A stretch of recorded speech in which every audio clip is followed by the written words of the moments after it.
ሰላም እግዚአብሔር ይመስገን። የኔ ስም ኢየሩስ ይባላል። አሁን በምልክት ቋንቋ ቃላቶችን አሳያችኋለሁ። የመጀመሪያው ማሻ አላህ፣ ማሻ አላህ። ቀላል፣ ቀላል። ከባድ፣ ጣቶቻችሁን እንደዚህ ያርጋችሁ። ከባድ። እንጫወት። ስም ሲሆን ይሄንን በመደጋገም ስም። ማን ነው ሲገጣጠም ስምህ ማን ነው? እንቁላል ሲሆን እንደዚህ እንቁላል። ማኩረፍ ሲሆን ደግሞ ፊታችንን ኩርፍ አገር እንላለን። አዎ። መሳቅ።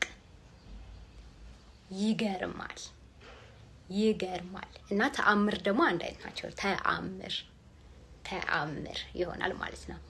ኢትዮጵያ፣ ኢትዮጵያ ይሆናል። ደስታ። እግዚአብሔር፣ እግዚአብሔር ሲሆን እንደዚህ ይሆናል። ይቅርታ። ወድሻለሁ፣ ወድሃለሁ ሲሆን ወድሻለሁ፣ እወድሃለሁ፣ አፈቅርሃለሁ ሲሆን እንደዚህ ይሆናል። አንዳንዴ ወድሻለሁ እንደዚህ ይባላል። አመሰግናለሁ፣ አመሰግናለሁ። ይመስገን ሲሆን ደግሞ ይመስገን፣ ይመስገን። በሙስሊሙም ይመስገንና ይመስገን እንደዚህ ይሆናል ማለት ነው። አልহামዱሊላህ ይሆናል ማለት ነው። እኔም አመሰግናለሁ።